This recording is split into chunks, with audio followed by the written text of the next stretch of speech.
నమస్తే అన్న. ఏంట్రా ఎలా ఉన్నావు? బాగున్నానన్న. ఏం శివ బాగున్నావా? బాగున్నా. ఏరా ఆ కొత్త కారు ఎవరిదిరా మన ఇంటి ముందు? ఎవడో పార్టీ లీడర్ అంటన్నా, హైదరాబాద్ నుంచి అన్నని కలవడానికి వచ్చాడు. శంకర్ అన్న పైకి ఎవరిని పంపించొద్దు అన్నాడు.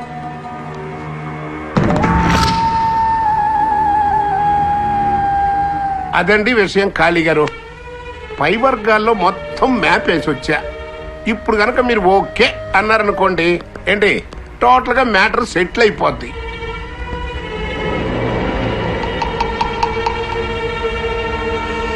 నాకు రాజకీయాలెందుకు? ఏంటండి అలా అంటారు ఆయన?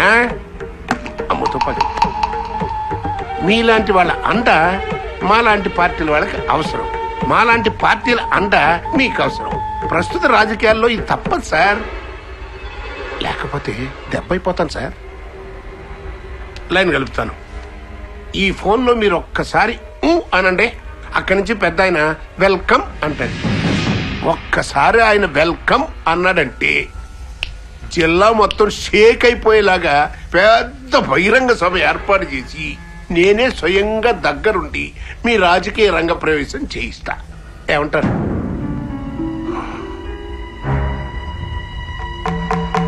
చూడు రమణ, అయ్యా, నాకు దమ్ముందని నమ్మి జనం నా దగ్గరికి వస్తున్నారు. అదే జనం దగ్గరికి వెళ్ళి మీరే నా దమ్మని నేనంటే నా గురించి వాళ్ళు ఇంకోలా ఆలోచించడం మొదలెడతారు. నాకు జనాలకి మంచి చేయాలనిపిస్తే ఏ కత్తినో గొడ్డలనో ఇలాంటి తుపాకీనో నమ్ముకుంటాను తప్ప పార్టీల్ని వాటి జెండాల్ని కాదు. నా దగ్గరికి చాలా దూరం శ్రమపడొచ్చావు. బయలుదేరు. అది కాదు సార్. ఇప్పుడు పోరా. ఆహా. పోరా.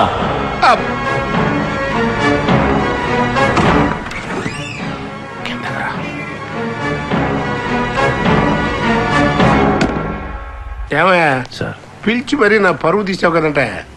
మీ అన్నయ్య నన్ను అన్న మాటలు పార్టీ ఆఫీసులో తెలిస్తే నా మొహాన కప్పు కాఫీ కూడా పోయిరు. సర్లే అవన్నీ ఎందుకు కానీ అర్థమైపోయింది కదా. ఈ జన్మలో మీ అన్నయ్య పాలిటిక్స్ లోకి రాడు. ఇంకో జన్మ ఎత్తిన నువ్వు ఆ విజయకృష్ణ గారికి ఉన్న పవర్ ని టచ్ కూడా చేయలేవు. ఇదిగో ఎందుకైనా మంచిది ఇంకో పని చూసుకో. సార్ మా అన్నయ్యతో ఇంకొకసారి మాట్లాడండి. ఇంకొకసారా? సర్లే ఊరుకోవా. ఇందాక ఆయన ముందు ఇంకొక 2 మాటలు మాట్లాడుంటే ఆన్ ది స్పాట్ నా రేషన్ కార్డు జరిగిపోయి ఉండేది. సర్లే ముందు నీ ఐడెంటిటీ కార్డు జాగ్రత్తగా చూసుకో. వస్తా.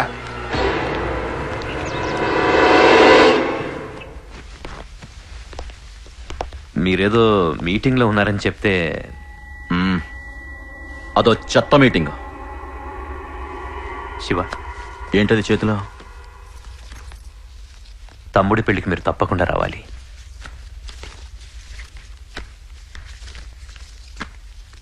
నేను రాకుండానే నీ తమ్ముడి పెళ్లి చేసే దమ్ముందారా నీకు? రే శివ, ఎలా ఉందిరా నీ గర్ల్ ఫ్రెండ్? సార్ మీకెలా తెలుసు? మీ అన్నయ్య నా దగ్గర ఏది దాచడు. ఆ అమ్మాయిని పెళ్లికి పిలువు. అలాగే సార్. మేం కూడా చూస్తాం, సరేనా? తప్పకుండా. రేయ్, నువ్వేనా రమణగాన్ని తీసుకొచ్చింది? వాడెంత పెద్ద వెధవో ఈ జిల్లా మొత్తానికి తెలుసు. కొద్దిగా బుర్ర దగ్గర పెట్టుకుని పనిచేయరా. ఏ నీకు ఆ విజయగాళ్ళు ఉండడం చేత కదా? వాడికి నీకన్నా పెద్ద పెద్ద లీడర్లు తెలుసు. ఒక్కడిని కూడా తీసుకున్న దగ్గరికి ఎప్పుడు రాలేదు. సొంత వేషాలు మాని నేను చెప్పింది మాత్రం చెయ్యి.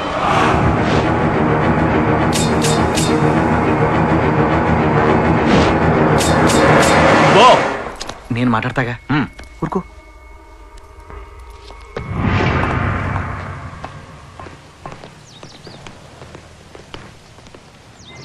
రే అన్నా, మీరెవ్వరు మిస్ కాకుండా పెళ్లికి రావాలి. తప్పకుండా. అలాగే అన్నా.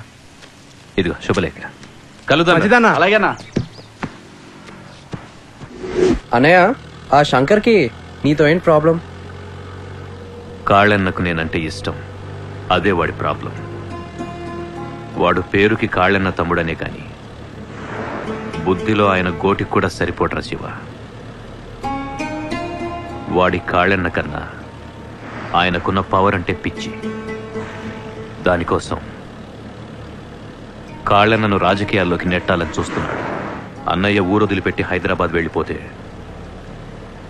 పవర్ తన సొంతం అవుతుందని వాడి భ్రమ. మరి ఆ విషయం కాళీగారికి తెలుసా?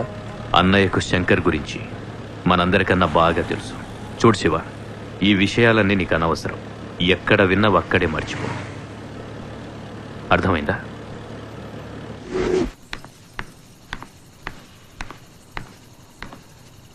ఏంటి శివగారు, మంచి మూడ్లో ఉన్నట్టున్నారు? అవును, విషయం ఏంటో చెప్తే మేము విని తరిస్తాం. పెళ్లి ఫిక్స్ అయింది.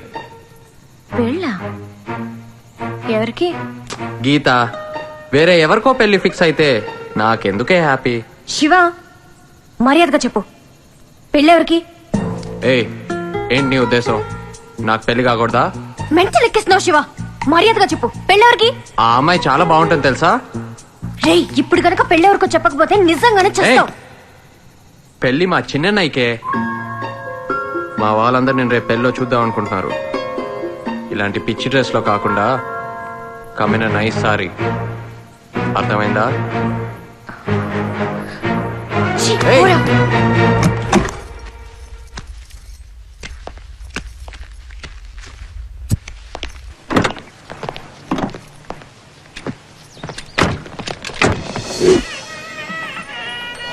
నమస్తే అండి. నమస్తే నమస్తే నమస్తే. నమస్తే. రండి. హలో అండి. నమస్తే. హలో, బయలుదేరారా? ఓకే. శివ, అనయ్య, ఎక్కడరా నీ గర్ల్ ఫ్రెండ్? కాళీగారు కూడా బయలుదేరారు. బయలుదేరానని చెప్పింది. ఏమో ఎక్కడుందో. నమస్తే అండి. రండి రండమ్మా.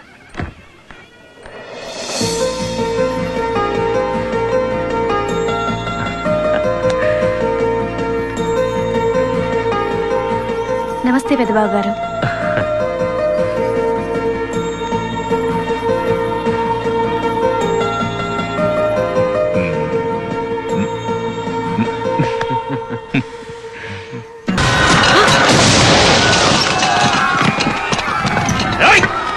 శాంతి, ముందు నువ్వు కలిసి వెళ్ళు.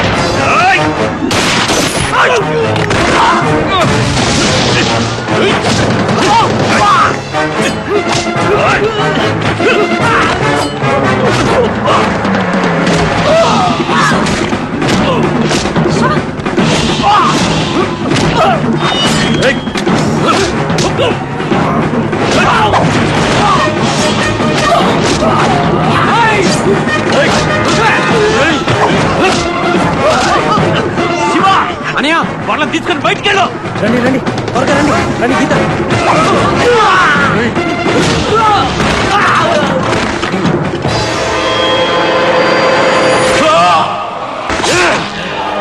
అన్నయ్య!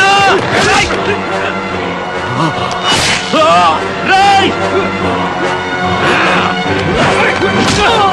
కృష్ణ! అన్నయ్య!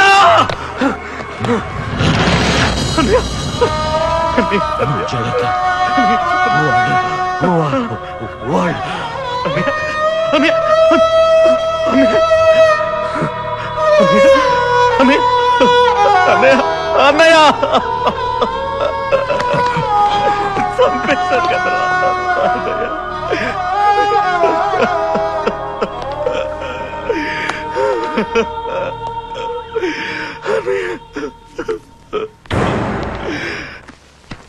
ఏంటే నీకు వాడికి సంబంధం? ఆ పెళ్ళిలో నీకేంటి పని? ఎవరు పిలిస్తే వెళ్ళే వాడి పెళ్ళికి? శివకృష్ణ పిలిస్తే వెళ్ళాను. శివకృష్ణ? ఆ రోజు నేను అడిగితే వాడెవడో నాకు తెలియదన్నావు. తర్వాత పరిచయం అయ్యాడు. చూడు గీత, నువ్వు ఒక పోలీస్ ఆఫీసర్ కూతురని మర్చిపోకు. నువ్వు అలాంటి వాళ్ళతో తిరిగితే పోయేది నీ పరువు కాదే, నా పరువు. చూడు, ఇంకోసారి నువ్వు ఇలాంటి పిచ్చి పిచ్చి తిరుగులు తిరిగావో క్షమించను. Get out. Get out I say. Idiot.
ప్రకారం శంకర్ గారు రండి లాయర్ గారు కూర్చోండి.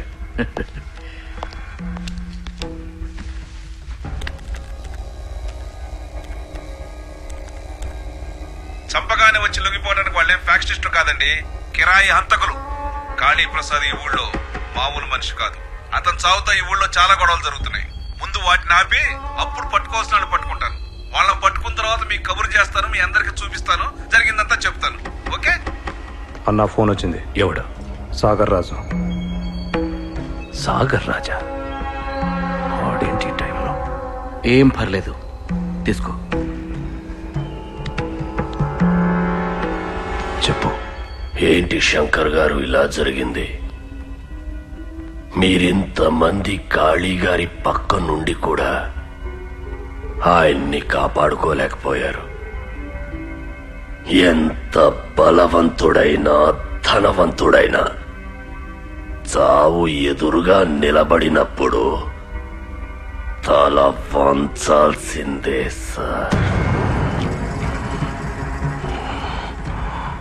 మీ కొత్త లీడర్ విజయకృష్ణని జాగ్రత్తగా కాపాడుకోండి సార్.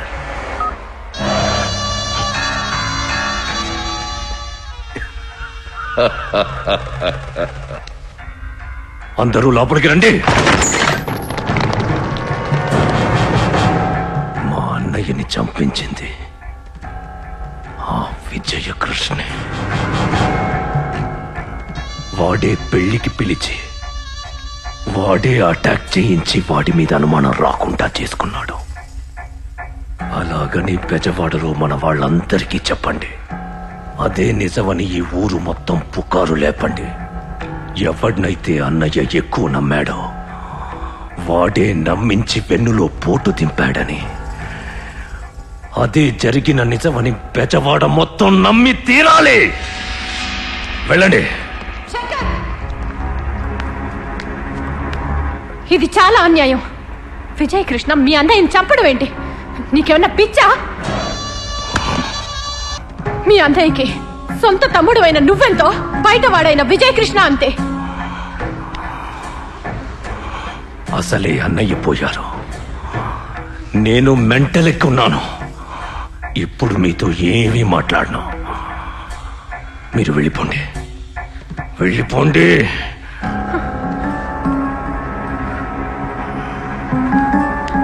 నమస్కారం అమ్మా.